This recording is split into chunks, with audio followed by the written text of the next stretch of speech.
বাড়ায় দেয়, এগুলো আনেন। ওকে ওয়াশনের বয়স হয়েছে, ওই তালুক দিচ্ছে, সব মানুষ ওর দিক থেকে 7 বছরের আগে বাচ্চাদেরকে ওয়াজও আনা যাবে না, মসজিদেও নিয়ে যাবে না। এই যে এগুলো এই ওয়াশনের বুদ্ধি হয়েছে। মসজিদে 10টা দিকে চানাচুর খেয়ে বাড়ি। আগে একদিন এক মসজিদে নামাজ পড়তে গেছি, দাদা নাতি একটা নিয়ে গেছে। দাদা যখন রুকুতে গেছে, ও মগেটাতে চকলেট তুলে দাদা খা। এই শুনে মাসে সব কথা চাই।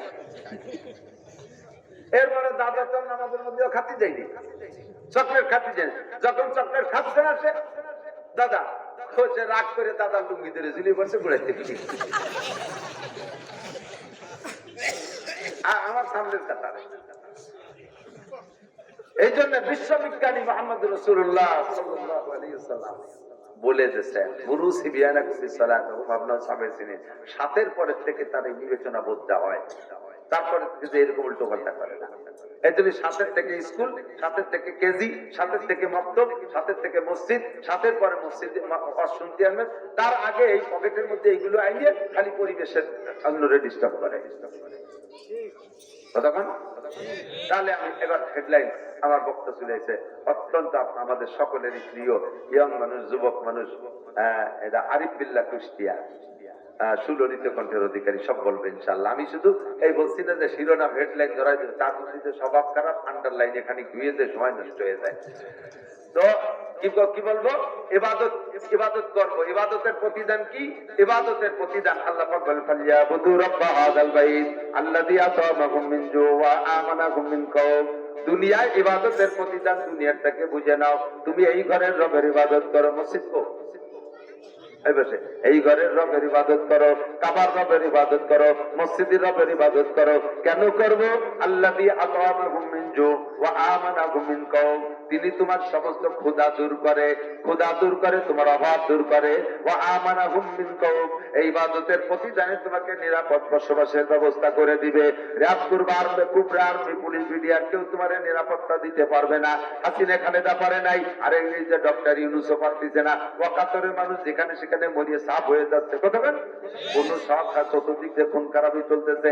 নিরাপদ বসবাসের ব্যবস্থা নাই, রাস্তায় নিরাপত্তা নাই, গাড়িতে নিরাপত্তা নাই। আল্লাহ কয়, তুমি আমার ইবাদত করো, আমি তোমার নিরাপত্তার দায়িত্ব নিলাম। ঘরের ভিতরে 1 কোটি টাকা রেখে দরজা খুলে ঘুমাই থাকবা। রাতের বেলা কোনো ধুলোবাই এসে শালাক হয়ে ডাক দেবে না, আরামসে ঘুমাবা। সুন্দরী মেয়ে রাতের অন্ধকারে 10 কিলোমিটার হেঁটে যাবে, রাস্তায় কেউ তারে কিকার কুক মারতে সাহস পাবে না। ফালিয়াবুদু রাব্ব হাযাল বাইত। সবাই যদি ইবাদত করনেওয়ালা হয়ে যায়, সকলের অন্তরে আল্লাহর ভয় এসে যাবে। কেউ রে তো উত্তপ্ত করবে না, কেউ রে খেয়ানত করবে না। এই জন্য এটা হলো আমার প্রতিদান। আর আখিরাতের প্রতিদান রয়েছে আমার কাছে প্রচুর। আখিরাতের প্রতিদান কেমন? আল্লাহ কয়, লাহুম মা ইয়াশাউনা ফিহা ওয়া লাদাইনা মাজিদ। তোমারে আগে বলবো তোমার কি কি লাগবে কও। তোমার চাওয়া শেষ হয়ে যাওয়ার পরে অসংখ্য রয়ে যাবে। আল্লাহ কয়, ওয়া লাদাইনা মাজিদ। এগুলো বিনা চাওয়ায় তোমারে বস্তা ভরে দিয়ে দেব। জি আল্লাহ, ইবাদত করবো কতদিন? তাই তো আমি তো গত রমজানে রোজা রাখছিলাম, এবারও কি রাখতে হবে নাকি 1 রমজান রাখলেই হবে? আমি তো সিল্লে যে দস্তারখান যা ছিল সব ব্যবহার করেছি। বাড়ি আসার পরে তো ঝাল প্লেটও খাই না, আমি তো কোড়ের মধ্যে মারিয়ে দিই। ইবাদত করতে আল্লাহ কয়, সাময়িক জান্নাতের বাসিন্দা হওয়ার জন্য নির্বাচিত হতে পেরে আমরা দিল থেকে অন্তর খুলে একটু শুকর আদায় করি, আলহামদুলিল্লাহ। সমস্ত নবী রাসূলগণ বক্তা ছিলেন। নবী রাসূলের সংখ্যা সুনির্দিষ্ট আল্লাহ ছাড়া কেউ জানে না। কাকে কখন কোন জায়গায় কোন সময় নবী বানায় রাখছেন, তাকে দিয়ে আল্লাহ তাআলা সে দায়িত্ব পালন করাচ্ছিলেন। কাজেই নবীদের সংখ্যা 1 লক্ষ, মতান্তরে 2,24,000। এইটা ভুয়া কথা। অসংখ্য নবীদের মধ্যে শ্রেষ্ঠ কয়েকজন নবীর নাম আমরা জানি। বাকি সব নবীকে আল্লাহ তাআলা দাওয়াত ও তাবলীগের মেহনতের জন্য দুনিয়ায় পাঠাইছেন।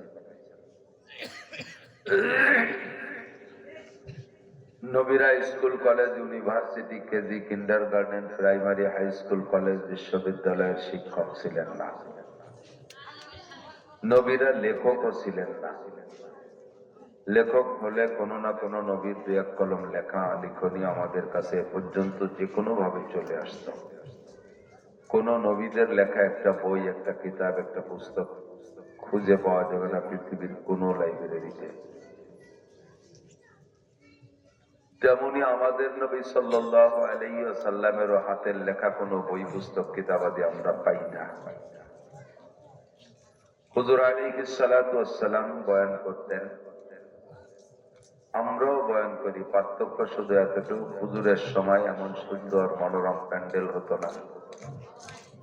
শব্দযন্ত্র, মাইক, লাউড স্পিকার, বক্স এগুলোর কোনো ব্যবস্থা ছিল না। এরকম কারেন্টের উত্তম লাইটিং এর ব্যবস্থাও ছিল না। একটু আলগাবাতি জ্বালাইয়া হয়তো হুজুর বয়ান করতেন, তো বেশিরভাগ বয়ান করতেন ফজর বাজার মাগরিব বাজার।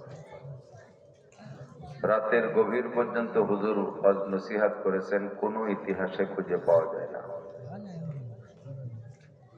আমরা নবী আলাইহিস সালাতু ওয়াস সালামের সুন্নতের অনুসরণে যদি সর্বকিছু আমলে আনতে পারি তাহলেই সেখান থেকে বরকত। হুজুর আলাইহিস সালাতু ওয়াস সালাম ওয়াজের মধ্যে গজল গাইছেন, ইসলামী সঙ্গীত গাইছেন, কোথাও খুঁজে পাওয়া যায় না।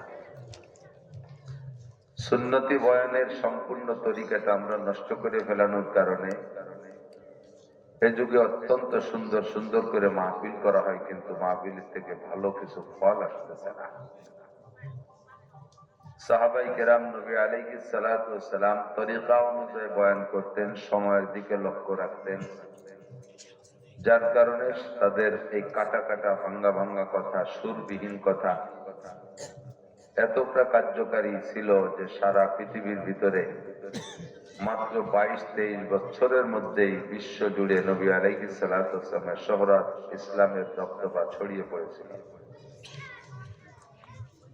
আল্লাহ পাক রব্বুল আলামিন আমাদেরকে পুনরায় সেই সুন্নতি মাহফিল করার সুযোগ ও তৌফিক দান করুন, সবাই বলে আমিন। বিভিন্ন মসজিদে এই টাইমে নামাজ হচ্ছে, নামাজ শেষে ধীরে ধীরে লোক আসবে, মাঠটা এক সময় ভরে যাবে ইনশাআল্লাহ। তো আপনারা যারা আগে এসেছেন আপনাদের সম্পর্কে আল্লাহ পাক বলেন আস-সাবিকুন আস-সাবিকুন উলাইকাল মুকাররাবুন। প্রত্যেক ভালো কাজে যারা অগ্রগামী তারা আল্লাহ পাকের অতি নৈকট্য প্রাপ্ত বান্দা। আমরা যারা আগে এসেছি, এখন যে বক্তারা আমরা যারা কথা বলবো, পরবর্তী বক্তারা উপস্থিত তারা এই কথাগুলো বাদ দিয়ে অন্য কথা বলার চেষ্টা করবে।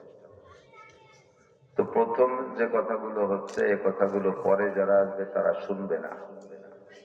আজকের মাঠেই কমপক্ষে তারা এতটা লসে পড়ে যাবে। আমরা যারা আগে আসছি আগের থেকে শুরু থেকে শেষ পর্যন্ত সব কথাগুলো শুনে আখেরি দোয়া মুনাজাত করে এরপরে এখান থেকে যাব, কাজেই আমরাই বেশি ভাগ্যবান। এজন্য শুকর আদায় করি আলহামদুলিল্লাহ। আল্লাহ পাক রব্বুল আলামিন আমাদেরকে সৃষ্টি করেছেন, সৃষ্টির পিছনে পিছনে অনেক উদ্দেশ্য আছে। এক একটা মানুষকে সৃষ্টি করতে বানাইতে কত টাকা খরচ, আল্লাহ পাকের টাকা লাগে নাই, কিন্তু আমরা দুনিয়ায় আসার পরে মেডিকেল সায়েন্সের কাছে যখন আমরা যাই তখন আমরা বুঝতে পারি যে আমাদের এই মানব দেহের প্রত্যেকটা অঙ্গ প্রত্যঙ্গের কত দাম। একজন মানুষের দুটো চক্ষু নষ্ট হয়ে গেলে হুবহু দুইটা চক্ষু তো সেট করা যায় না, পাথর দিয়ে সেট করে দেয়, তাতে কাজ হয় না। চোখের মূল পাওয়ার শেষ হয়ে গেলে লেন্স লাগার যা করুক এক সময় একেবারেই শেষ হয়ে যায়, আর অরিজিনাল চোখ দিতে পারে না। তারপরও 20, 25, 30 লাখ টাকা নিয়ে নেয়। দুইটা বাল্ব নষ্ট হয়ে গেলে তা তো সেট করতে, কৃত্রিম বাল্ব দিতে 14, 15, 20 লক্ষ টাকা নেয়। দুইটা কিডনি নষ্ট হয়ে গেলে 30, 40 লক্ষ টাকা নেয়। তাহলে ছোট্ট ছোট্ট পার্টসের কত দাম। দুইটা চারটে রিং যদি বসায় হার্টে, হার্ট ব্লক হয়ে গেলে চারটে রিং যদি বসায় তার দাম 4-5 লাখ টাকা। কত টাকা! মানুষের, একজন মানুষের, সুস্থ মানুষের মাথার মধ্যে যে মগজ আছে, এই মগজটার দাম বিজ্ঞানীরা ধার্য করেছে 40,000 কোটি টাকা। তাহলে একটু একটু করে গুছান, একজন মানুষের বডির দাম কত? জন্মসূত্রে একটা হাত না হইলে কোনো ডাক্তার হুবহু একটা হাত তৈরি করে দিতে পারবে না। মানুষের হার্ট আর লাংসের দাম কত? হার্ট আর লাংসের মাধ্যমে মানুষ শ্বাস প্রশ্বাস আদান প্রদান করে। একবার যদি হার্টে লাংসে ডিউটি ফেল করে, শ্বাস বেরোয় যায় আর নিতে না পারি, নেয়ার পরে ছাড়তে না পারি, ওরা যদি ত্রুটি করে বসে, যান্ত্রিক ত্রুটি হয়েই যায়, তাহলে মানুষ ডেথ হবে, মারা যাবে। একবার মানুষ মারা গেলে সারা পৃথিবীর সমস্ত ডাক্তার বাইকে খাওয়াইলেও একটা মরা মানুষ তাজা করা যাবে? যদি তাই যাইতো তাহলে বিশ্বের বড় বড় ধনীরা মরার পরও আবার বাঁচত, একটা মরা মানুষটাও বাঁচতে দেখলাম না, ঠিক না? তাহলে সব মিলে একটু গবেষণা করি নিজের বডির ভিতরে, যে আল্লাহ পাক আমাকে কত টাকা খরচ করে বানাইছে। আমি সামান্য সামান্য কোন জায়গায় কিছু বিনিয়োগ করলে তার থেকে মোটা মোটা আশা করি।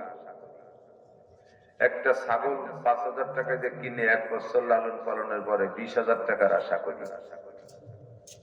ছাগলের পিছনে 5,000 টাকা বিনিয়োগ করে আরো 15,000 টাকার আশা করি। 30,000 টাকা দিয়ে একটা গরুর বাছুর কিনলে 2 বছর পালনের পরে তার থেকে 2-2.5 লাখ টাকার আশা করি। জায়গা জমির পিছনে কিছু পয়সা করে বিনিয়োগ করলে তার থেকে আশা করি। ক্ষেত খামারে বীজ, সার, ওষুধ, চাষবাস ইত্যাদি বিনিয়োগ করে তার থেকে মোটা আশা করি, করি কিনা? যদি কেউ এমন আশা না করে তাতে সে পাগল। উদ্দেশ্যবিহীন কোনো কেউ কিছু আমরা করি না। যদি কেউ উদ্দেশ্যবিহীন করে সে হলো পাগল। দেখেন রাস্তায় পাগলে মুখস্থ হাঁটে, এদিক ওদিক তাকায় নাই, এত জোরে হাঁটতেছে কেমন যেন সামনে তার কোটি কোটি টাকার কারবার আছে। হঠাৎ করে গাছতলা বসে শুয়ে বসে আর হাঁটা টাটা বন্ধ হয়ে ঘুমিয়ে দিয়েছে। তো পাগলে এভাবে ব্যস্ততার সাথে হাঁটে, কিন্তু তার উদ্দেশ্য নেই। আমরাও যদি এমন করি তাহলে উদ্দেশ্যবিহীন পাগলের মতো হয়ে যাব। 99% না, বরঞ্চ আরো বেশি, 1,99,999 জন মানুষ, ছোট বড় যেই আছে, আমরা উদ্দেশ্য ছাড়া কিছু করি না। তা আমরা দুনিয়ায় সামান্য কিছু করতে যে যদি সামনে এত বড় উদ্দেশ্য থাকে, আশা থাকে, আল্লাহ পাক কোটি কোটি মানুষ বানাইলেন, কোটি কোটি কোটি কোটি, জীবন ভরে কোটি কোটি করতে হাঁটুর কোটি খুলে যাবে, তবু কোটি কয় শেষ হবে না। এত কোটি টাকা মানুষের পিছনে খরচ করলেন, আবার এই মানুষকে সুখে শান্তিতে আরাম আইসে বসবাসের জন্য কি পরিমাণ নিয়ামত তৈরি করেছেন। আল্লাহ যত নিয়ামত আমাদের জন্য তৈরি করেছেন, আমাদের হিসাব আছে এর কাছে? কেউ বলতে পারবে না। তাও আল্লাহ চ্যালেঞ্জ করে বলেন,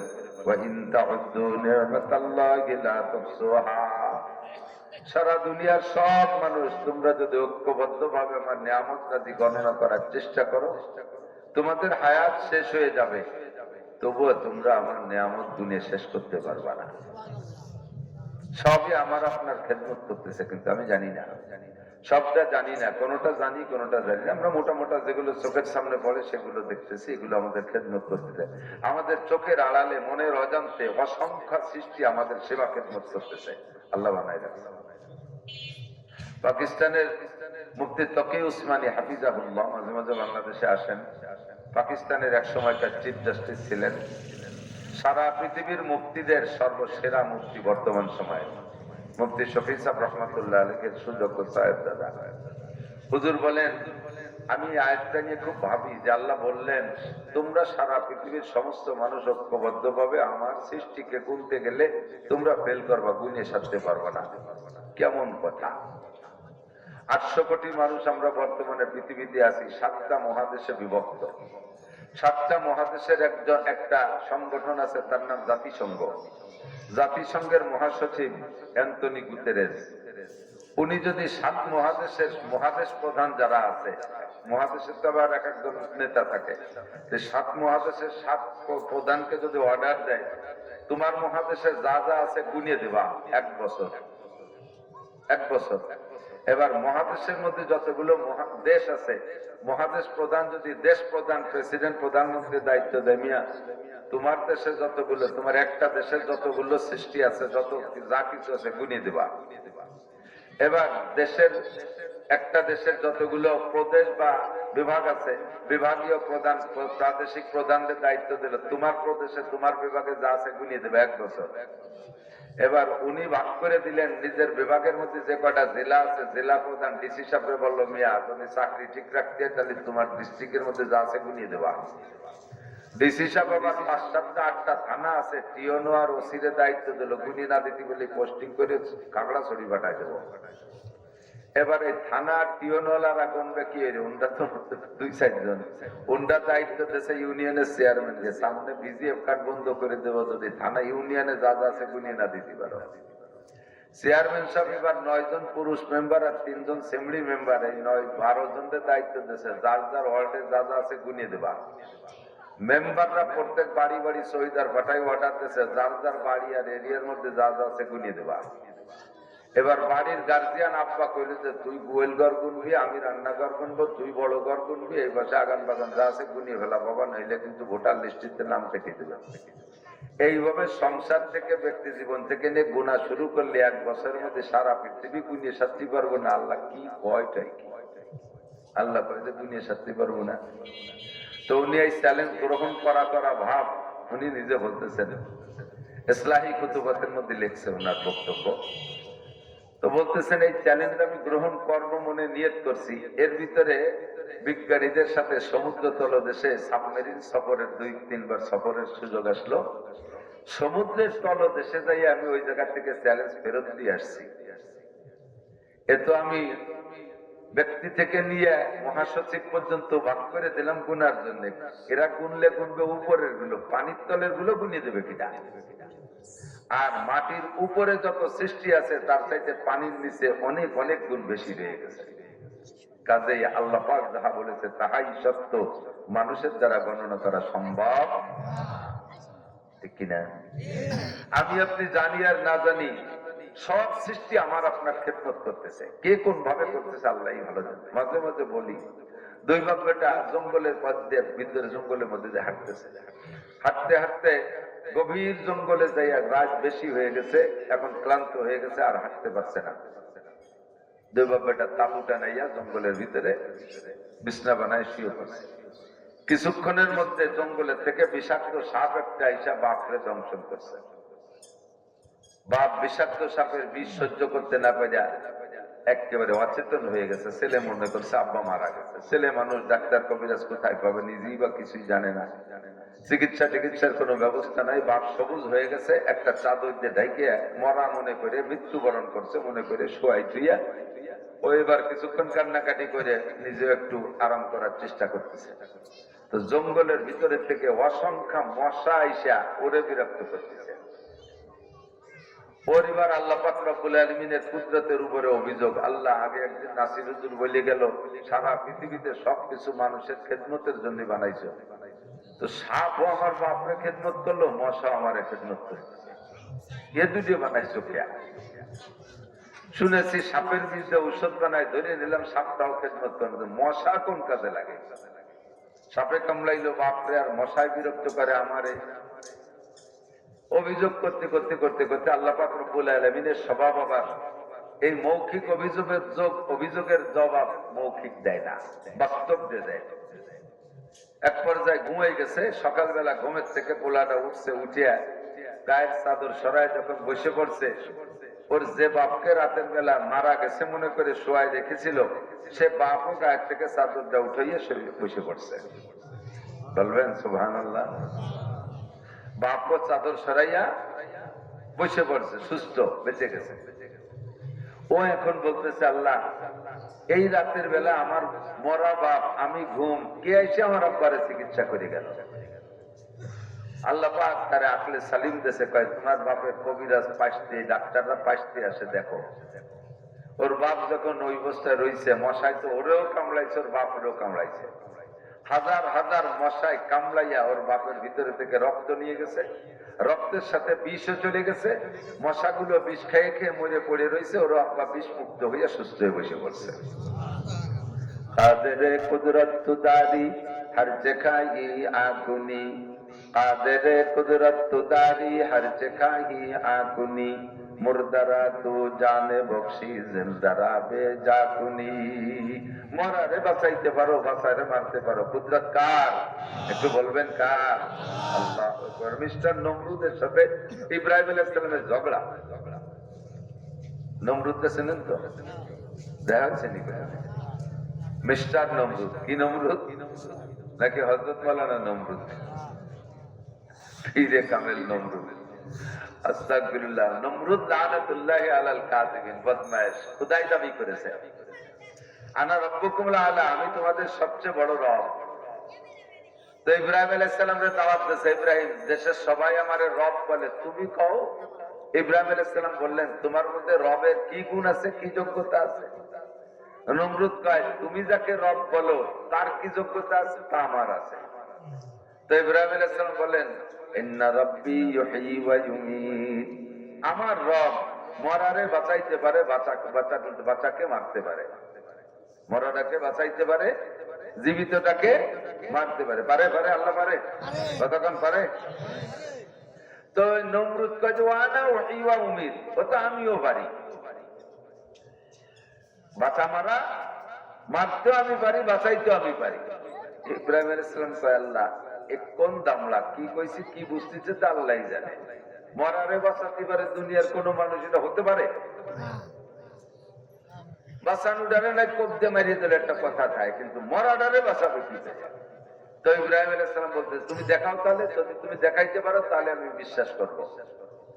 এবার নমরুদ জেলদারোগারে বলছে, জেলারে বলছে যে দুইজন কয়েদি নিয়ে আসবা। আজকে যাদের সম্পর্কে রায় ফাইনাল হয়েছে যে আগামীকাল তাকে ফাঁসি দেওয়া হবে, আর আগামীকাল একটাকে বেকসুর খালাস দেওয়া হবে, এরকম দুইটা আসামি। যারে বেকসুর খালাস দেওয়া হবে সে তো বেঁচে যাবে, আর যারে কাল ফাঁসি দেওয়া হবে সে মরবে। তাহলে এরকম মরা একটার বাঁচা একটা, দুইটারে নিয়ে আসো। জেলার এই দুই আসামি এনে কয়, স্যার এটারে কালকে বেকসুর খালাস, আর এটারে মারিয়ে দিতে হবে ফাঁসি। নমরুদ কয়, যারে ফাঁসি দিতে হবে ওটা বেকসুর খালাস। তাহলে যে কাল মরবে ওরে বাঁচাই দিল, আর যারে বেকসুর খালাস দিতে হবে ওইটারে জবাই দাও, ওইটারে জায়গায় কতল করে হত্যা করে দিচ্ছে। নমরুদ কয়, দেখলে মরাটারে বাঁচাই দিলাম, বাঁচাটারে মারলাম। ইব্রাহিম আলাইহিস সালাম কয়, আল্লাহ আমালের তো একটা সীমা না, এত বড় আমাল রে তুমি সারা পৃথিবীর মাতৃবাড়ি কিভাবে দিলে বুঝিয়ে আসে না।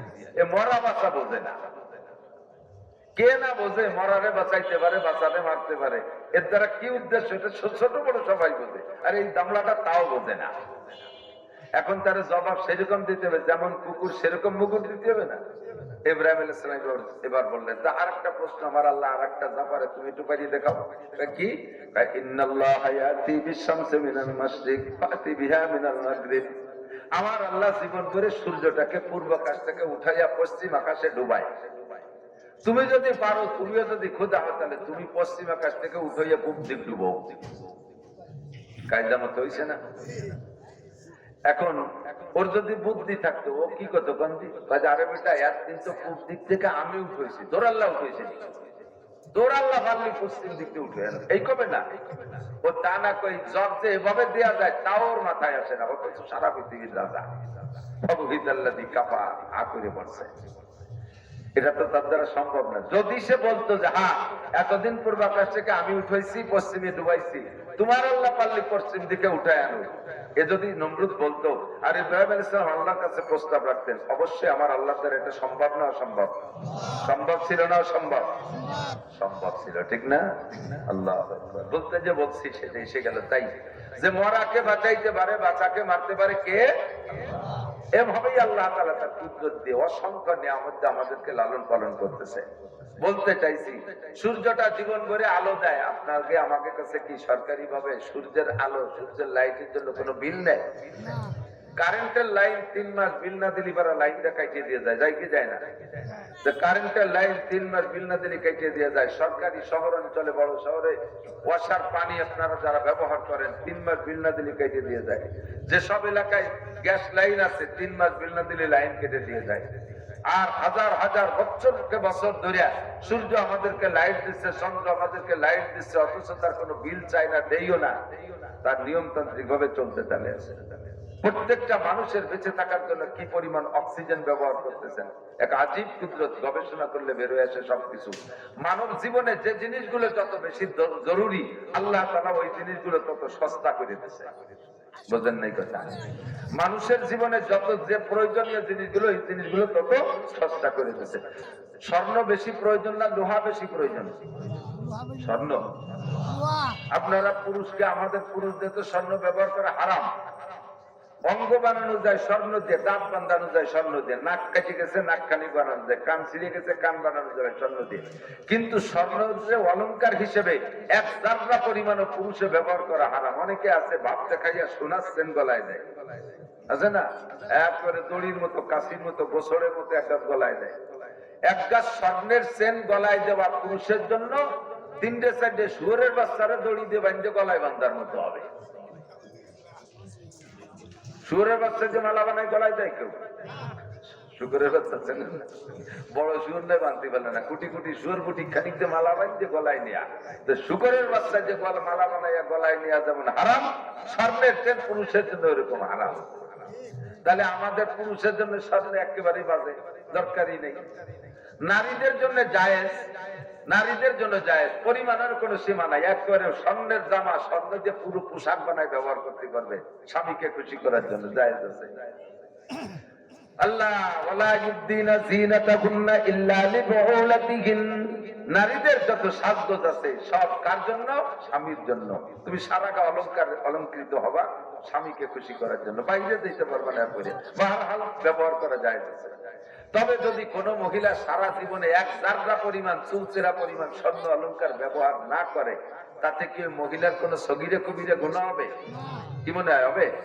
মহিলার কি বাচ্চা কাচ্চা ধারণ ক্ষমতা কমে যাবে যে স্বর্ণ অলংকার ব্যবহার করতেছে না, সোনা দানা নাই, ওনার ছেলে মেয়ে হচ্ছে না, এরকম নাকি? বরঞ্চ গরিব গরিব মহিলারা যাকে সোনা দানা মোটেই নেই, তাকে প্রোটেকশন ভালো।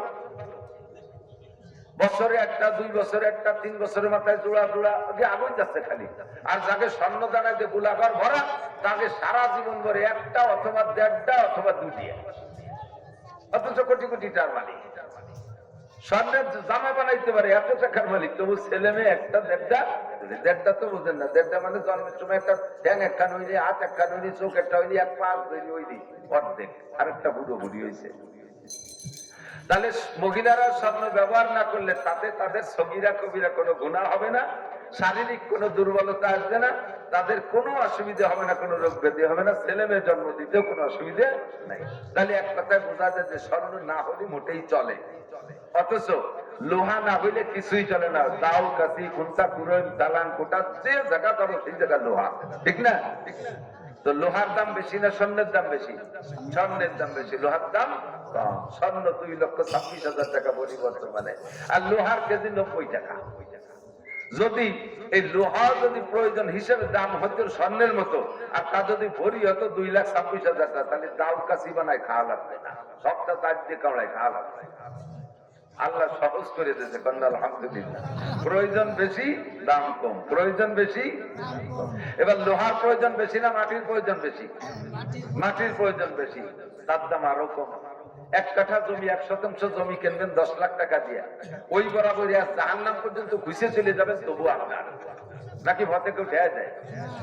আবার ওই বরাবর আসমান পর্যন্ত জ্বালান বালাবেন, ফাঁকা ঠুকো আপনার, খালি মাটি টুক কিনতে দিয়ে। তো 10 লাখ টাকায় কত মাটি হবে? 10 লাখ টাকায় কি অত লোহা হবে? প্রয়োজন বেশি, আল্লাহ দাম কমায়। এবার মাটির প্রয়োজন বেশি না পানির প্রয়োজন বেশি? পানির প্রয়োজন বেশি। পানির অপর নাম জীবন, তাই তো নাকি বলেন? তাহলে মাটির চাইতে পানির দাম আরো কম। পদ্মা নদী ভরে পানি রয়েছে, কে নেয় আর কে খায়? সাগর সমুদ্র ভরা পানি, গ্যালনকে গ্যালন পানি বৃষ্টিতে আসতেছে।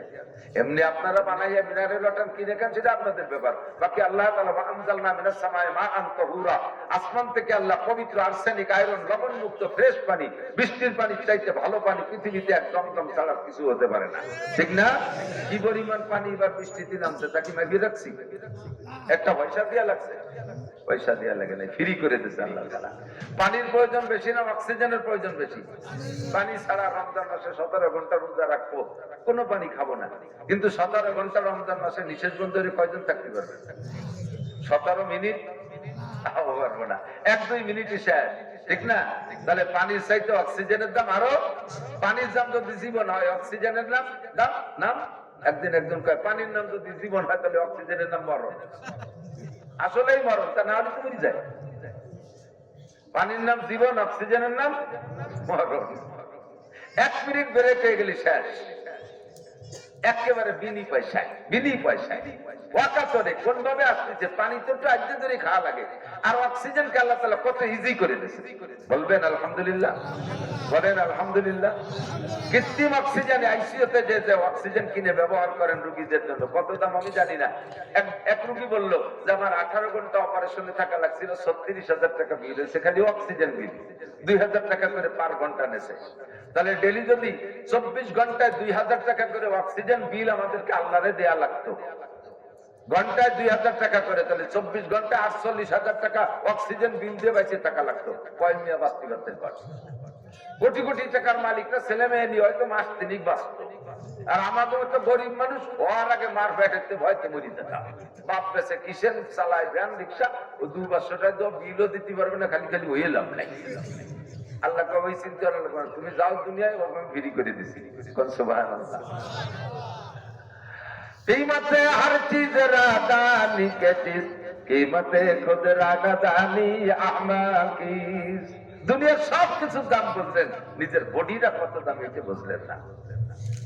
একজন মানুষের মাথার মগজের দাম 40,000 কোটি টাকা, অথচ ওই লোকটা বাড়ির পাশে আধা হাত জায়গা নিয়ে গ্যাঞ্জাম কইরা পিঠে পিঠে লাগাই নিয়েছে।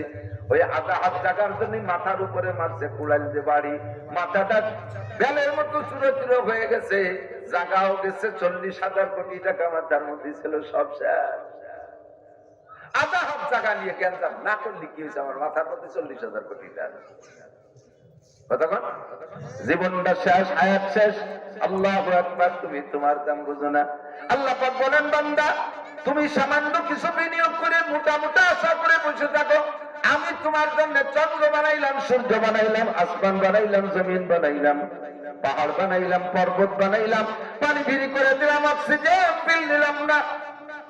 হাজার হাজার নিয়ামত তুমি 24 ঘন্টা ব্যবহার করো, সবই তোমার জন্য আমি বিনিয়োগ করেছি। ও বান্দা তোমার পিছনে আমার কোন আশা থাকতে পারে কিনা? পারে? জি আল্লাহ পারে। তাড়াতাড়ি কর, তোমার কি আশা? আল্লাহ কয় মা উরিদু মিনহুম মির রিজকিন ওয়া মা উরিদু আন ইউতঈমুন। আমি তোমাদের থেকে রিজিকের আশায় বানাই নাই, তুমি কামাই করে আমাকে ট্যাক্স দিবা, টাকা দিবা, সেই টাকা আমি চলবো। আমার ছেলেও নাই, মেয়েও নাই। কুল হুয়াল্লাহু আহাদ আল্লাহুস সামাদ লাম ইয়ালিদ ওয়া লাম ইউলাদ ওয়া লাম ইয়াকুল লাহু কুফুয়ান আহাদ। আমি আল্লাহর ছেলেও নাই, মেয়েও নাই, আমার মাও নাই, বাবাও নাই, আমার আয় রোজগারের কেউ নাই। তোমাদেরকে বানাই দিছি, তোমরা ইনকাম করে দিবা, সেই টাকায় যে আমি খাবো, চলবো, ফেরবো, চানাচুর বাদাম কিনে খাবো, আমি চা পান যা দরকার তাই খাবো, এজন্য তোমাদেরকে বানাই নাই। আমার বউ বাচ্চা নাই, রান্নাঘর নাই, আমার পাকায় দেওয়ার কেউ নাই। তোমরা 3 বেলা রান্না করে তবলিগের বড় বড় থাল করে প্লেট করে মসজিদের দৌড়ে রেখে আসবা, আমি 3 বেলা খাইয়ে আসবো, এজন্য তোমাদেরকে বানাই নাই। মা উরিদু মিনহুম মির রিজক ওয়া মা উরিদু আন ইউতঈমুন। রিজিকের ধান্দায় তোমারে বানাই নাই, খাবারের ধান্দায় তোমারে বানাই নাই। কোন ধান্দায় বানাইছো আল্লাহ কও? আল্লাহ কয় ওয়া মা খালাকতুল জিন্না ওয়াল ইনসা ইল্লা লিয়াবুদুন। জিন আর ইনসান দুইটা জাতি বানাইছি একমাত্র আমার ইবাদতেরই জন্য। খেয়াল করতেছেন? বেশিক্ষণ বলা যাবে না। আমি আইছি সন্ধ্যের সময়, তাই সে পরে দেই যে নায়কে টাইম দিয়া 7টার পরে, কিন্তু মাঠটা সন্ধ্যার পরের থেকে গজল টজল গাইছে, তা আপনারা আসেন নাই। গোছানো থাকলে আর একটু আগের থেকে কথা বলা যাবে। অল্পক্ষণের ভিতরে শুধু লাইন ধরাই দেবো, হেডলাইন, শিরোনাম, আন্ডারলাইন আপনি খুঁজে পাবেন, এমন ভাবে ধরাই দেওয়ার চেষ্টা করবো যাতে আন্ডারলাইন আপনি খুঁজে পাবেন। আমি শুধু শিরোনামটা করে দিয়ে যাবো, সিস্টেমটা। তো আল্লাহ পাক রব্বুল আলামিন আমাকে আপনাকে সৃষ্টি করেছেন কি জন্য একটু বলবেন? ইবাদতের জন্য। কি জন্য? ইবাদত। যারা দাঁড়িয়ে দাঁড়িয়ে শুনতেছেন, মাঠ তো খালি রয়েছে, লোকাল বাসে উঠেই কয় সিট দাও সিট দাও, অথচ একটা সিটও খালি নেই। আর এই জায়গা কত সিট খালি, সিট না নিয়ে সানা বলতে দেওয়া। বসেন, বসে বয়ান শুনলে ফায়দা বেশি, বসে বয়ান শুনলে ফায়দা বেশি। এই মাঠের একটা বরকত আছে। এই মাঠের মধ্যে যারা আছে এদেরকে একটা সুমারি হবে, একটা গণনা হবে। এই গণনাটাই, ফেসটাই, ফিগারটাই, যে ইউটিউবে যেমন আমাদের কালেকশন করতেছে, ওরকম ফেরেশতাদের একটা ইউটিউব আছে। ওরা ওই কালেকশনটা নিয়ে আল্লাহর পাকের কাছে দেখাবে। তো এই মাঠের গন্ডির বাইরে যারা থাকবে তারা তো ওই ক্যামেরা থেকে বাইরে ঘুরে যাবে। একটু ভিতরে ঢোকেন, ক্যামেরার মধ্যে বসে পড়েন। তো জানতে চাইলাম, আল্লাহ ঠিক আছে, তুমি বানাইছো কি জন্য? ইবাদতের জন্য। একটু বলি কি জন্য? ইবাদতের জন্য। ইবাদতের জন্য, ঠিক তো? ইবাদতের জন্য বানাইছো। তো ইবাদত করবো যে, এর বেনিফিট কি, প্রতিদান কি, পুরস্কার কি, প্রতিদান কি, কি ইবাদত করলে কি দিবা কও? পছন্দ যদি হয় তুমি যা দিবা তাহলে করবো, নাহলে আর পারবো না। আর তার আগে প্রশ্ন, তোমার ইবাদত করবো কেন? এদিক 1 নম্বরে ইবাদত করবো কেন, 2 নম্বরে ইবাদতের প্রতিদান কি, 3 নম্বরে ইবাদত কতদিন, 4 নম্বরে ইবাদত কি। 1 নম্বর হলো ইবাদতের উপরে আমাদের প্রশ্ন, ইবাদত তোমার করবো কেন? আল্লাহ পাক সূরা ইয়াসিনের মধ্যে বলে দিয়েছেন, তুমি বলো আমালিয়া লা আবুদুল্লাযী ফাতারানি ওয়া ইলাইহি তুরজাউন। তোমার ইবাদত কেন করব না, তোমার ইবাদত কেন করব না? আমালিয়া, আমার কি হইছে? লা আবুদুল্লাযী ফাতারানি, তাহার ইবাদত করব না যিনি আমাকে বানাইলেন। আমাকে তিনি না বানাইলে তো হইতেই পারতাম না। আমারে বানাইছেন বিধায় বিয়ে শাদী করছি, স্বামী স্ত্রীর আনন্দ নিচ্ছি, বাচ্চা জন্ম দিছি, বাচ্চার আনন্দ নিচ্ছি। বানাইছেন বিধায় দালান কোঠা বানাই, তালিয়া আনন্দ করি। বানাইছো বিধায় ইন্ডাস্ট্রি, কলকারখানা, কোটি কোটি টাকার মালিক হইলাম, তালিয়া আনন্দ করি। তুমি দুনিয়ায় বানাইছো বিধায় এত স্বাদ শান্তি উপভোগ করি, এত কিছু তুমি আমাকে দিয়েছো আমালিয়া। তাহলে আমার কি হলো? লা আবুদুল্লাযী ফাতারানি ওয়া ইলাইহি তুরজাউন। ওই আল্লাহর ইবাদত করব না যিনি আমারে বানাইলেন। আবার বানাইছেন বানানো পর্যন্ত যদি শেষ হইতো, অথবা বানানোর পরে মরা পর্যন্ত যদি শেষ হইতো, তাহলে আমি তার ইবাদত করতাম না। মুশকিল হলো, আল্লাহ বলেন মিনহা খালাকনাকুম, তোমারে বানাইছি আমি মাটি দিয়ে, অফিহা নুঈদুকুম, আবার এই মাটির মধ্যে আমি এনেই ছাড়বো। আবার মাটির মধ্যে আনা পর্যন্ত শেষ না, আমি লা নুখরিজুকুম তারাতান উখরা, আর একটা বার তোমাকে আমি বের করে ছাড়বো। আর বের করার পরে তোমাকে উন্মুক্ত ছেড়ে দেব না। লা তাযুলু কদমা ইবনে আদম ইয়াউমাল কিয়ামাতি হাত্তা ইউসআলান আরবা। আমার সামনে দাঁড়াইয়া দ্বিতীয়বার যখন উঠবা, আমি তোমাকে উঠাবো। আমার সামনে দাঁড়াইয়া 4টি প্রশ্নের জবাব না দিয়া এক কদম তোমার সামনে বাড়তে দেব না। নেতা হও, পিতা হও, রাজা হও, বাচ্চা হও, প্রেসিডেন্ট হও, প্রধানমন্ত্রী হও, মন্ত্রী হও, এমপি হও, ডিসি হও, এসপি হও, ওসি হও, টিএল হও, ডাক্তার হও, ইঞ্জিনিয়ার হও, শিক্ষিত হও, অশিক্ষিত হও, বীর হও, বাহাদুর হও, যত বড় শক্তির অধিকারী হও, তার ইমারত রা বরিবর আসমা আকিবাত জেরে জমিন কর দিনহা আলা ইয়া সাকিরাল কসরিল মুআল্লা সাতুফানু আন করিবিন ফিতুরাবি।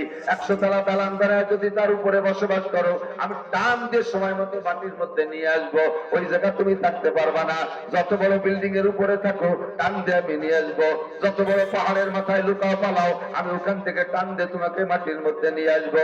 মিনহা খালাকনাকুম, যেমন তুমি জানতে না আমি তোমারে মাটির থেকে বানাইছি, কিভাবে বানাইছি প্রসেসিংটা তুমিও জানো না, অথচ মাটি থেকেই তোমারে বানাইছি। আবার ফিহা নুঈদুকুম, এর মধ্যে এনে ছাড়বো। আমি লা নুখরিজুকুম, হাসরের মাঠে তোমাকে বের করে ছাড়বো। বের করার জন্য তোমারে আমি তেল মারবো না। হাসরের মাঠে আল্লাহ তাআলা সবাইকে বের করবে, বিশ্বাস হয়? এই বের করার জন্য আল্লাহ কি ভাষা ব্যবহার করলেন? ওই দিন আল্লাহ চেয়ারে বসে রয়েছে, কেউ আসে না, মাটির থেকেও বেরোয় না। আল্লাহকে নরমে ডাক দেবে, এই কেডা কোন জায়গা আসিস, কে কোন জায়গা মরছিস, আমি তো তালাশ করে পাচ্ছি না। সেই আদমের থেকে কিয়ামত পর্যন্ত কোন আগান বাগানে মরে রয়েছি, চীন, Japan, America, Russia, Iran, Italy, Australia, France, Europe ইত্যাদি তালাশ করে পাচ্ছি না। তোদের সাথে একটু হিসেব নিকাশ আছে, একটু উঠিয়ে আসি না, একটু উঠিয়ে আয়, এরকম মিটিয়ে ডাক দেবে। আল্লাহ নুখরিজুকুম, আমি আজকে বেটারকে খুঁজে বের করো। আমি না নুখরিজুকুম তারাতান উখরা, আর একবার তোমাকে আমি বের করেই ছাড়বো। শুধু বের করা পর্যন্ত শেষ না, আমার এখানে সামনে ইমিগ্রেশনে দাঁড়ায় 4টি প্রশ্নের জবাব দেওয়া লাগবে। বিমানে যারা উঠছেন তারা দেখেছেন ইমিগ্রেশন, বিমানের চেকপোস্টকে ইমিগ্রেশন বলে। ও জায়গা বিদেশে যাইতে গেলে 4টি ইমিগ্রেশন। 1 নম্বরে পাসপোর্ট ঠিক আছে কিনা, 2 নম্বরে টিকিট ঠিক আছে কিনা, 3 নম্বরে আপনার ব্যাগেজের ভিতরে যে লাগেজ ব্যাগেজ দিচ্ছেন ওর মধ্যে দূষিত কিছু আছে কিনা, ওইটাকে ইমিগ্রেশন করে। 4 নম্বরে আপনার বডি ইমিগ্রেশন হয়, আপনার পেটের মধ্যে সোনা খাইয়ে আবার কোন দেশে নিয়ে যাচ্ছেন নাকি। শুনছি যে জানি বিদেশের থেকে পেট করে সোনা খাইয়ে বাংলাদেশে এসে সে পায়খানা বেশি পয়সা বের করে। তোমার আবার বডির মধ্যে এই জয় ঝামেলা আছে নাকি, বডি ইমিগ্রেশন করে। লা তাজুলু কদমা ইবনি আদম ইয়াওমাল কিয়ামাতি হাত্তা ইসালান আরবা। বের তোমাকে করেই ছাড়বো। 4টি প্রশ্নের জবাব না দিয়ে সামনে বাড়তে দেওয়া হবে না।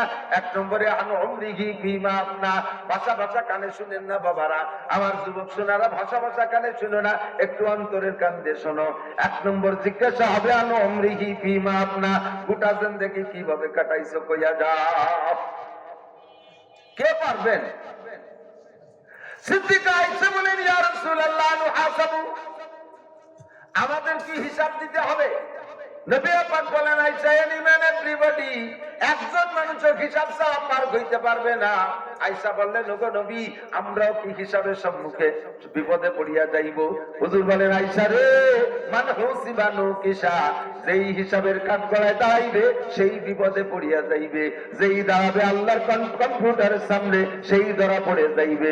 ওগো আল্লাহর নবী, তাহলে বিনা হিসাবে পার হওয়ার কোন ব্যবস্থা আছে নাকি? নবী পাক বললেন, একটা মাত্র ব্যবস্থা আছে বিনা হিসাবে পার হওয়ার জন্য। আরে আয়েশা যদি ধরা কারবায় থাকে, আবু বকর, উমর, উসমান, আলী, তালহা, জুবাইর, বিলাল, আম্মার, সুহাইব, সাহাবায়ে কিরাম ইনরা যদি সেদিন ভীত সন্তুষ্ট থাকে, আমার মতো কাঠমুল্লা, আপনার মতো সাধারণ পাবলিক আমাদের জিন্দেগির পিছনে হাঁটতে দেখেন কি পরিমাণ আকাম করে বসে আছি। সাবালেক থেকে নিয়ে পর্যন্ত যাদের বয়স, নাবালেক থাকতে খাতা কলম হয় নাই, দপ্তর হয় নাই, আপনার নামে মোহরি আসে নাই। সাবালেক হওয়ার পর থেকে আপনার নামে দপ্তর তৈরি হয়েছে, আপনার নামে মোহরি লেখক আসছে।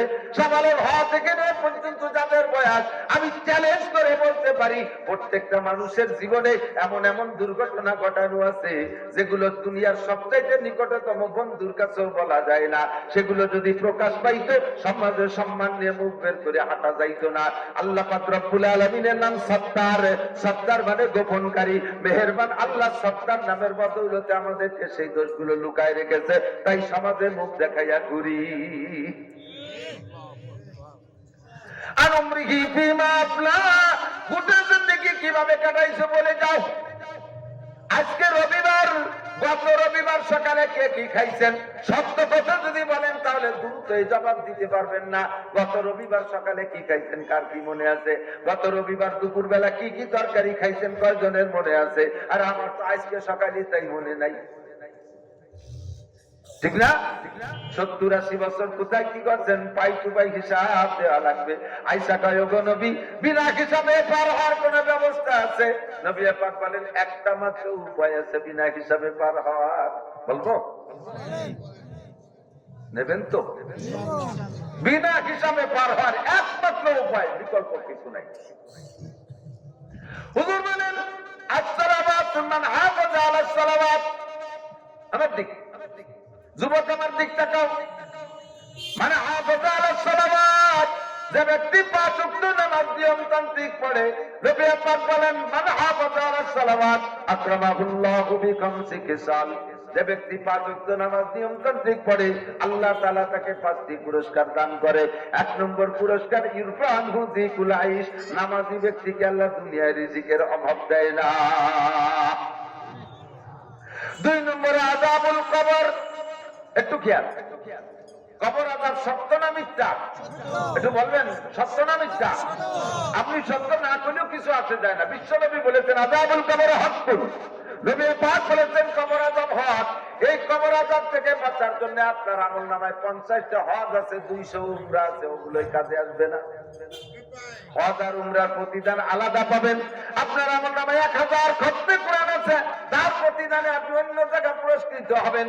আপনার আমলনামায় জীবন ভরে নফল রোজার ফরজ রোজা আছে, এই ফরজ রোজার নফল রোজা রমজানে এইটা কবর আযাবে কাজে আসবে না, কবর আযাব ঠেকানোর জন্য ওইটা কাজে আসবে না, ওর প্রতিদান আলাদা পাবেন অন্য জায়গায় যায়, সেটা অনেক বড় কিন্তু অন্য জায়গা।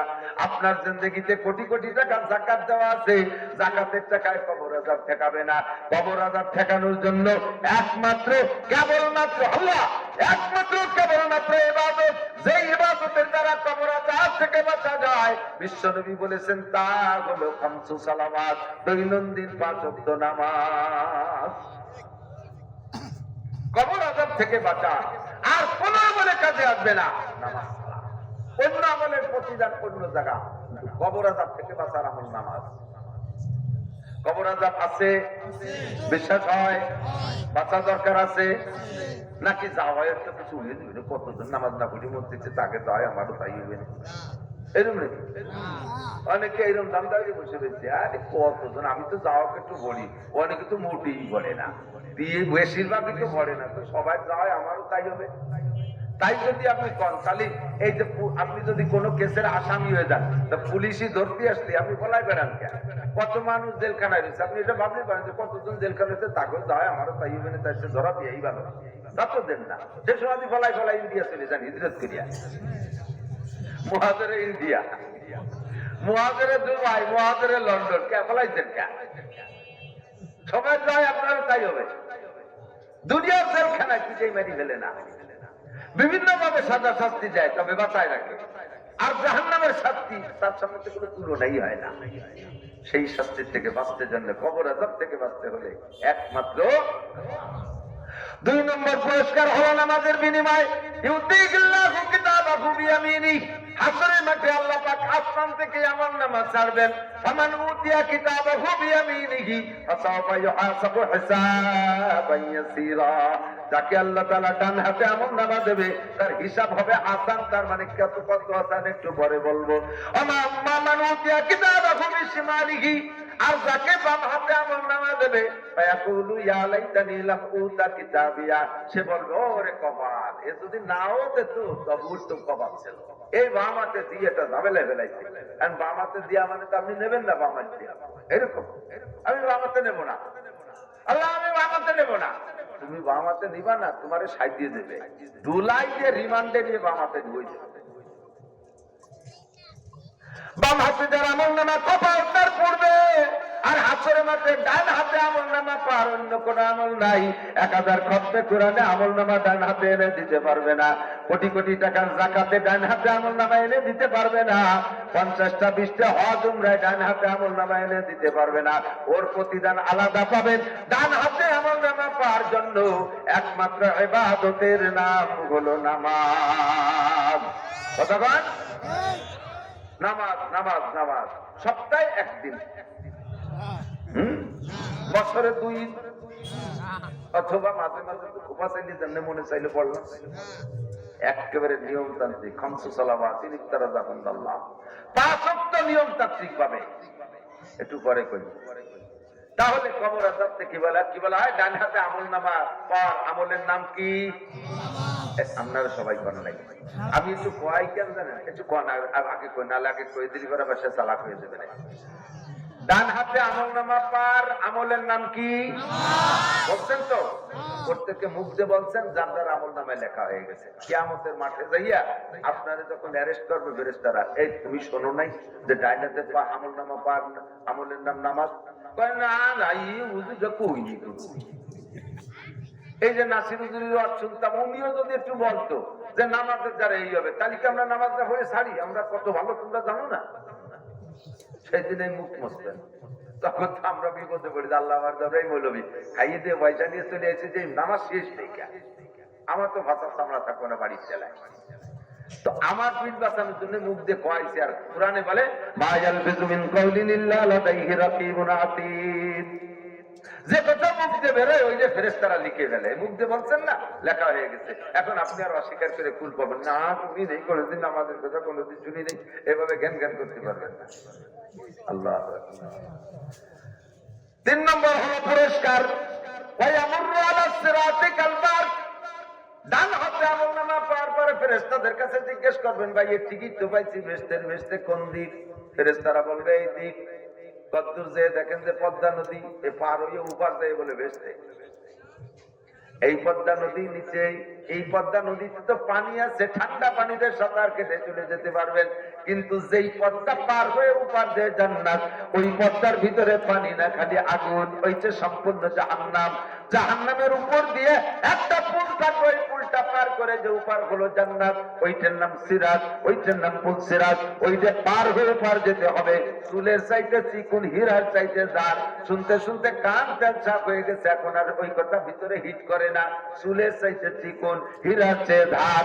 2-4 কদমের পথ না, উঠতে 10,000 বছরের পথ, সমতলে 10,000, নামতে 10,000, 30,000 বছরের পথ। আরে আমাদের বাংলাদেশে বিভিন্ন খাল কুয়ার উপরে সাঁকো থাকে, বাঁশের চার থাকে, সাঁকো, হ্যাঁ, পায়ের নিচেটা যদি একটু দুর্বল দুর্বল ভাব হয়, হাতে ধরার একটা থাকে, ওইটা ধরে নাড়ায় চাড়ায় দেখে যে তলেরটা ভাঙিয়ে গেলে ওইটা ধরে ঝুলতে ঝুলতে যাচ্ছে। এই ফুলসিরাতের গুড়ায় যে দেন যে নিচেরটার ওই অবস্থা, ওদিকে ধর্নার বাসই নাই।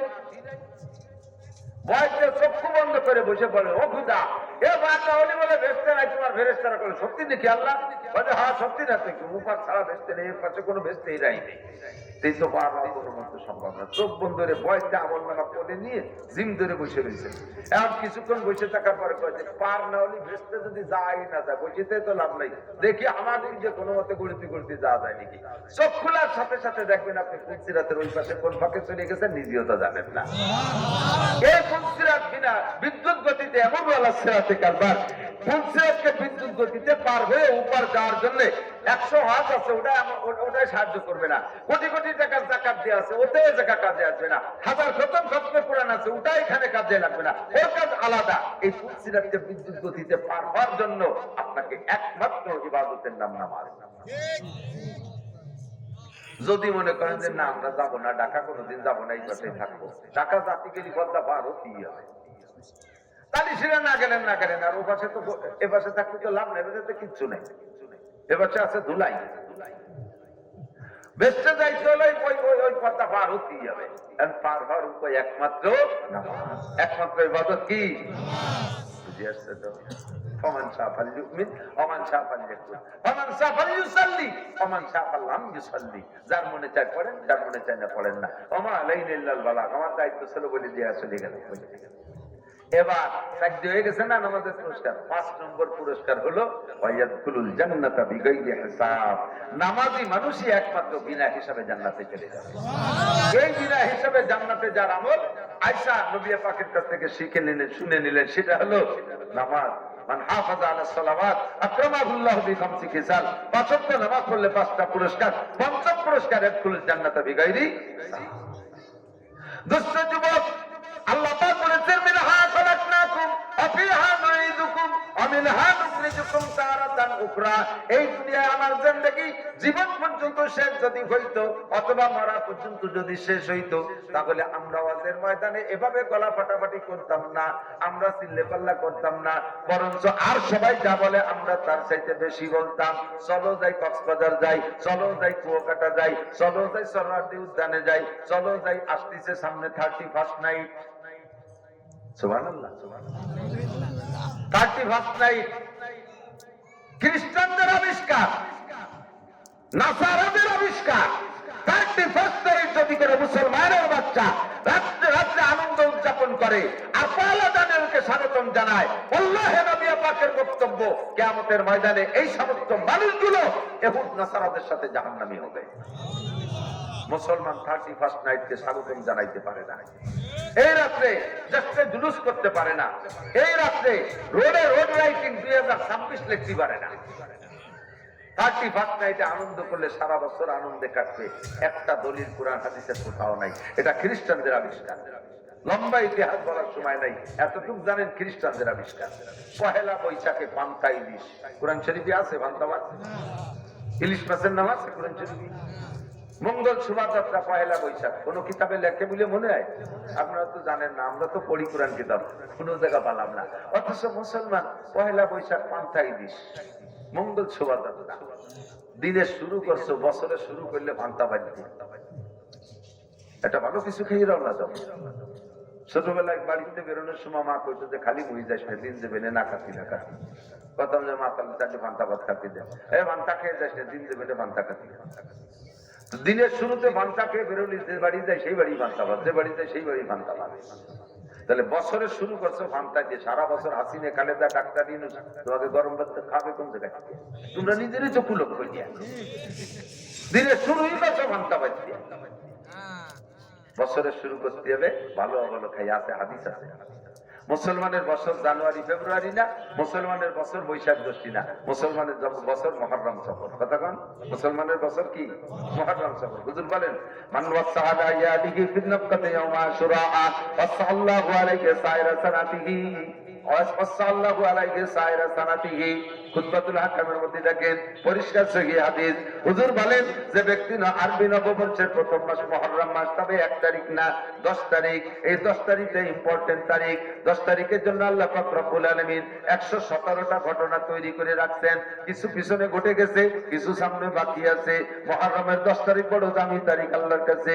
এই মুহররমের 10 তারিখের দিনের বেলায় রোজা রাখা, আগের রাত্রে অথবা পরের রাত্রে ফ্যামিলির সদস্যদেরকে নিয়ে যদি উত্তম খানা খাও, স্বাস্থ্য অনুযায়ী ভালো খানার ব্যবস্থা করে খাও, আল্লাহু আলাইহি সাইরা সানাতিহি, আগামী 1 বছর আল্লাহ পাক রুজির বরকত বাড়াইয়া দেয়। মুহররম কবে আছে তার খবর নাই। 31 নাইটের জন্য নুসরা রেডি হয়ে গেছে। হাম বম মোটরসাইকেল নিয়ে কার কার পিছনে কারে বসাবে, তাই না? মোটরসাইকেলের পিছনে পাওয়ার ব্যাংক, জানেন পাওয়ার ব্যাংক? আধা লেংটি সেমরিয়াটার পিছনে বসালি ড্রাইভারের পাওয়ার বাড়ে, সেই জন্য পিছনেরটা পাওয়ার ব্যাংক। এই পাওয়ার ব্যাংক বসাইয়া এই কুয়াশা সিটি রাত্রে চলে যাবে। এই সমস্ত ভাঙ্গা রাস্তায় যে ঘুষায় না, ভাঙ্গা মানে ভাঙ্গা একটা ভালো রাস্তা, আরে ভালো জায়গায় যে ভাঙ্গা রাস্তা, এইটুক করে মধ্যে ঢাকায় ঢুকে পার হয়ে যাইয়া শুরু হয়েছে 6 লেন, একে টানে চলে যাবে যাত্রাবাড়ি পোস্টগুলা হয়েছে। আবার রাতবার মাস করে বেড়ে আমার সাথে সামনে তো কিন্তু সাক্ষাৎ করে দেখি খেলা কারে ভাই। এরা জানুয়ারে স্বাগতম জানাতে গেছে, 1 জানুয়ারি 31 হারাম হারাম। যুবক যদি তুমি মুসলমানের বাচ্চা হও তাহলে তুমি এখানে যাবা না। আর যদি তুমি ইহুদ নাসারাদের কোনো কিছু ভিতরে তোমার মধ্যে ঢুকে থাকে কোনো কায়দায়, তাহলে তুমি যাতে পারো, তোমার অনুমতি আছে। আমরা এই জায়গা যারা আছি 31 নাইট উদযাপন করব না, 1 জানুয়ারিকে আমরা স্বাগতম জানাবো না, প্রতিজ্ঞা করা যাবে? দেখি কারা কারা। অনেকে একটু গুট হয়েছে, মানে আমি অর্ধেক অর্ধেক ফিরে আসছি। নারে তাকবীর! আল্লাহ হাতগুলোকে কাবার গায়ে পৌঁছাই দিও, রাসূলের রওজায় হাত দেওয়ার তৌফিক দিও, সারা জীবনের সকল প্রকার কুসংস্কার থেকে ফিরে থাকার তৌফিক দিও, সমস্ত নোংরামি থেকে বেঁচে থাকার তৌফিক দিও। কিয়ামতের নবী পাকের সাথে হাতে মুসাফায় হাত মিলিয়ে দিও। তোমার হাতের খানা এদের বুকে উঠে খাওয়াই। কোরআন বইয়ের একটা দোয়া দিয়েছে, এই দোয়া নিতে হবে 31 নাইটে যাওয়া যাবে। আমি সেবার আসছিলাম, আমার মনে পড়ে 31 নাইটে এই জায়গা কোন জায়গা, আরে বাবা এই খোদা বক্স রোড, এই যে মোড়ে মোড়ে মোড়ে লাইটিং লাইটিং লালে লাল হয়ে গেছে। এরা কি খ্রিস্টানরা করছে না মুসলমানরাও ছিল? মুসলমানরাও, বরঞ্চ মুসলমানরাই করছে, খ্রিস্টানরা এর মধ্যে আসে নাই। আমি বলতাম যদি কবর পর্যন্ত শেষ হইতো, হাত পাইছি পাইছি, কবর পর্যন্ত যাব তাও ঠিক আছে, মরণ পর্যন্ত যদি সমাপ্ত হতো, দোস্ত বলতাম চলো রাজপথ 31 নাইট করি। 14 কি বলে ফেব্রুয়ারিতে যা পরানে চাই তাই করবো। চলো যাই জঙ্গলের মধ্যে চলে যাই, জোয়াই জোয়াই যাই তসবিহ তাহলিল করে আসি। এইভাবে আকাম কোকাম মদ গাঁজা পেন্সিলিন হিরোইন হিরোইন যা পরানে চাই আমিও খাইতাম, তোমাদেরকে পরামর্শ দিতাম। মুশকিল হলো মরা পর্যন্ত শেষ না, মিনহা নুখরিজুকুম, আর একবার যে বের করবে, আর বের করে সামনে দাঁড়াইয়া ইমিগ্রেশনে জবাব দেওয়া লাগবে। ওই দিন জবাব দেওয়া বড় কঠিন হয়ে যাবে। হিসাবের কাজ করায় দাঁড়াইলে বিপদে পড়িয়া যাইব। কথা বলেন ঠিক কি ঠিক না? এই জন্য আমার সব ভয় রয়ে গেছে। আল্লাহু আকবার। জি আল্লাহ, তোমার আমরা বিশ্বাস করি তুমি আমাদের কোন উদ্দেশ্য নিয়ে সৃষ্টি করেছো, সেটা হলো কি? ইবাদত। কেন তোমার ইবাদত করব না, যেহেতু তুমি সৃষ্টি করেছো আর অসংখ্য নিয়ামত দিয়ে পালো। এবার জানতে চাইলাম আল্লাহ, এবার ইবাদতের প্রতিদান কি? এদিক ইবাদতের প্রতিদানটা একটা কিছু তো হতে হবে। ইবাদতের প্রতিদান কি? ভালো পছন্দসই ইবাদতের প্রতিদান পাইলে ইবাদত করব। আল্লাহ পাক রব্বুল আলামিন বলেন প্রত্যেকটা ইবাদতের প্রতিদান আমি দুই দিক রেখেছি। আমার দিক প্রত্যেকটা ইবাদত এমন কোন ইবাদত নাই যে ইবাদতের প্রতিদান সম্পূর্ণ আখিরাতের জন্য রেখে দিয়েছি, দুনিয়ায় তার সাথে কিছুই নাই, এরকম নাই। যে ইবাদতই বলবা প্রত্যেকটা ইবাদতের প্রতিদান, খেয়াল করতেছেন না, মানে বুঝতেছেন না, প্রত্যেকটা ইবাদতের প্রতিদান আমি আল্লাহ দুই দিক রেখেছি। বড় অংশটা আখিরাতের জন্য, আর ছোট্ট একটা অংশ দুনিয়ায়। ছোট্ট যেটা তোমার দুনিয়ায় প্রয়োজন সেইটা, যেহেতু দুনিয়াও ছোট, এর হায়াতও ছোট, এই জন্য তার প্রয়োজনও ছোট। প্রত্যেকটা ইবাদতের প্রতিদানের ছোট্ট একটা অংশ দুনিয়ায় রাখছি। যেমন নামাজেরটা বলে আসলাম, নামাজের 5টি পুরস্কারের একটি পুরস্কার দুনিয়ায় রুজির অভাব হবে না, বাকি 4টে পুরস্কার মরণের পরে। তুমি রমজানে রোজা রাখবা, এর আখিরাতে মূল প্রতিদান আমি আল্লাহ তাআলা তোমাকে সমস্ত রোজাদারদেরকে সামনে বসাইয়া আমার কুদরতি হাতে 500 বছর ইফতারি খাওয়াবো। এইটা হলো আখিরাতের মূল প্রতিদান। দুনিয়ার প্রতিদান কি? রমজানে ইজাদু ফি রিজকুল মুমিন, রমজানে রোজাদারের রুজি বাড়ায় দেন। এগুলো এই দেখা ওকে ওয়াজ শোনার বয়স হয়েছে, ওই তালুক দিচ্ছে, সব মানুষ ওর দিচ্ছে। 7 বছরের আগে বাচ্চাদেরকে ওয়াজও আনা যাবে না, মসজিদেও নিয়ে যাবে না। এই যে এগুলো এই ওয়াজ শোনার বুদ্ধি হয়েছে। মসজিদে 10টা দিকে সানাসুন খেয়ে বাড়ি। আগে একদিন এক মসজিদে নামাজ পড়তে গেছি, দাদা নাতি একটা নিয়ে গেছে। দাদা যখন রুকুতে গেছে, ও বাগেটাতে চকলেট তুলে দাদা খা। এই শুনে মাসের সব কথা চাই। এরপরে দাদা তো নামাজের মধ্যেও খাতে যায়নি, চকলেট খাতে যায়নি। যখন চকলেট খাচ্ছে না সে, দাদা সে রাগ করে দাদা লুঙ্গি ধরে ঝুলিয়ে পড়ছে ঘুরাইতে। আমার সামনের কথা। এই জন্য বিশ্ববিজ্ঞানী মোহাম্মদ রাসূলুল্লাহ সাল্লাল্লাহু আলাইহি ওয়াসাল্লাম বলে দিয়েছেন, গুরু সিবিয়ানা কুসি সালাত ভাবনা সাবে সিনে 7-এর পরের থেকে তার এই বিবেচনা বোঝা হয়, তারপরে থেকে এরকম উল্টো পাল্টা করে না। এই জন্য 7-এর থেকে স্কুল, 7-এর থেকে কেজি, 7-এর থেকে মক্তব, 7-এর থেকে মসজিদ, 7-এর পরে মসজিদে শুনতে আনবেন। তার আগে এই পকেটের মধ্যে এইগুলো আইনে খালি পরিবেশের অন্যরে ডিস্টার্ব করে। কতক্ষণ? তাহলে আমি এবার হেডলাইন আমার বক্তব্য চলে এসেছে। অত্যন্ত আমাদের সকলেরই প্রিয় ইয়ং মানুষ, যুবক মানুষ, এটা আরিফ বিল্লাহ কুষ্টিয়া, সুললিত কণ্ঠের অধিকারী, সব বলবে ইনশাল্লাহ। আমি শুধু এই বলছি না যে শিরোনাম হেডলাইন ধরাই দেবে, তার মধ্যে স্বভাব খারাপ, আন্ডারলাইন এখানে ধুয়ে দিয়ে সময় নষ্ট হয়ে যায়। তো কি বলবো? ইবাদত, ইবাদত করবো। ইবাদতের প্রতিদান কি? ইবাদতের প্রতিদান আল্লাহ পাক বলেন ফালিয়াবুদু রাব্ব হাযাল বাইত আল্লাযী আতামাহুম মিন জু ওয়া আমানাহুম মিন খাউফ। দুনিয়ায় ইবাদতের প্রতিদান দুনিয়ার থেকে বুঝে নাও। তুমি এই ঘরের রবের ইবাদত করো, মসজিদ কো এই ঘরের রবের ইবাদত করো, কাবার রবের ইবাদত করো, মসজিদের রবের ইবাদত করো। কেন করবো? আল্লাযী আতামাহুম মিন জু ওয়া আমানাহুম মিন খাউফ। তিনি তোমার সমস্ত ক্ষুধা দূর করে, ক্ষুধা দূর করে, তোমার অভাব দূর করে। ওয়া আমানাহুম মিন খাউফ। এই ইবাদতের প্রতিদানে তোমাকে নিরাপদ বসবাসের ব্যবস্থা করে দিবে। র‍্যাব কুরবার কুবরা আর্মি পুলিশ বিডিআর কেউ তোমার নিরাপত্তা দিতে পারবে না। হাসিনা খালেদা পারে নাই, আর এই যে ডক্টর ইউনূসও পারতেছে না। ওয়াকাতরে মানুষ যেখানে সেখানে মরিয়ে সাফ হয়ে যাচ্ছে। কতক্ষণ? কোন সব চতুর্দিক দিয়ে খুন খারাপি চলতেছে। নিরাপদ বসবাসের ব্যবস্থা নাই, রাস্তায় নিরাপত্তা নাই, গাড়িতে নিরাপত্তা নাই। আল্লাহ কয় তুমি আমার ইবাদত করো, আমি তোমার নিরাপত্তার দায়িত্ব নিলাম। ঘরের ভিতরে 1 কোটি টাকা রেখে দরজা খুলে ঘুমাই থাকবা। রাতের বেলা কোনো দুলুভাই এসে শালা করে ডাক দেবে না, আরামসে ঘুমাবা। সুন্দরী দিয়ে রাতের অন্ধকারে 10 কিলোমিটার হেঁটে যাবে, রাস্তায় কেউ তারে কিকার কুক মারতে সাহস পাবে না। ফালিয়াবুদু রাব্ব হাযাল বাইত। সবাই যদি ইবাদত করনেওয়ালা হয়ে যায়, সকলের অন্তরে আল্লাহর ভয় এসে যাবে। কেউ রে কেউ উত্তপ্ত করবে না, কেউ কেউ রে খেয়ানত করবে না। এই জন্য এটা হলো আমার প্রতিদান। আর আখিরাতের প্রতিদান রয়েছে আমার কাছে প্রচুর। আখিরাতের প্রতিদান কেমন? আল্লাহ কয় লাহুম মা ইয়াশাউনা ফিহা ওয়া লাদাইনা মাজিদ। তোমার আগে বলবো তোমার কি কি লাগবে কও। তোমার চাওয়া শেষ হয়ে যাওয়ার পরে অসংখ্য রয়ে যাবে। আল্লাহ কয় ওয়া লাদাইনা মাজিদ। এগুলো বিনা চাওয়ায় তোমার বস্তা ভরে দিয়ে দেব। জি আল্লাহ ইবাদত করব কতদিন? তাই তো আমি তো গত রমজানে রোজা রাখছিলাম, এবারও কি রাখতে হবে নাকি 1 রমজান রাখলেই হবে? আমি তো সিল্লে যে দস্তারখান মস্তারখান যা ছিল সব ব্যবহার করেছি। বাড়ি আসার পরে তো ঝাল প্লেটও খাই না, আমি তো পোড়ের মধ্যে মারিয়ে দিই।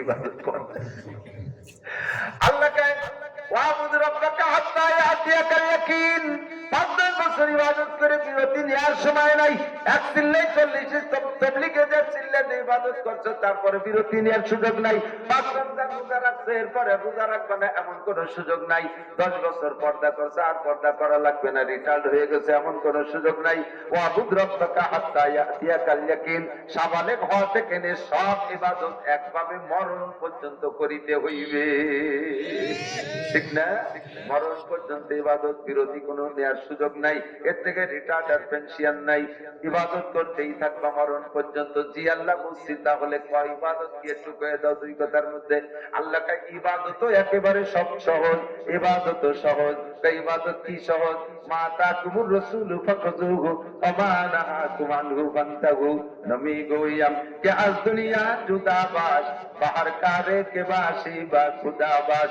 ইবাদত করার জন্য বলি না জীবন ভরে তবলিগের সময় লাগাবা পাহাড়ের চূড়ার উপরে বসে ইবাদত করবা বঙ্গোপসাগরের সরের পাশে খানকা বানায় বসে থাকবা বউ বাচ্চা বিবি বাল বাচ্চা সংসার ধর্ম করতে পারবে না তা বলি না ইবাদত এই সবগুলো ছেড়ে দিয়ে করা লাগবে না বিয়ে করবা তাও ইবাদত স্ত্রী নিয়ে রাতে আনন্দ করবা তাও ইবাদতে পরিণত হবে খানা খাবা সেটা ইবাদত ইনকাম করবা ইবাদত মেম্বারি করবা ইবাদত চেয়ারম্যানি করবা ইবাদত এমপিগিরি করবা তাও ইবাদত পুলিশের চাকরি করবা তাও ইবাদত প্রত্যেকটা কাজ ইংরেজি বাংলা পড়বা সব ইবাদত হবে সিস্টেম হলো মা তাকুমুর রাসূল ফাকুযু প্রত্যেকটা কাজের ভিতরে দেখবা দুইটা দিক আছে একটা আল্লাহ আল্লাহ রাসূলের সমর্থিত দিক আর একটা তাদের বিরোধী বিপরীত দিক তুই আল্লাহ আল্লাহ রাসূলের সমর্থন অনুযায়ী যে কাজ করবা সেই কাজে তোমার ইবাদত হবে এই জামাটা পরবা ডান হাত আগে দিয়ে বাম হাত পরে দিলেও পরা হয় আবার বাম হাত আগে ঢুকে ডান হাত পরে ঢুকাইলে পরা হয় ডান হাত আগে ঢুকাইয়া বাম হাত পরে ঢুকে বুতাম লাগাইলে সুন্নাত হবে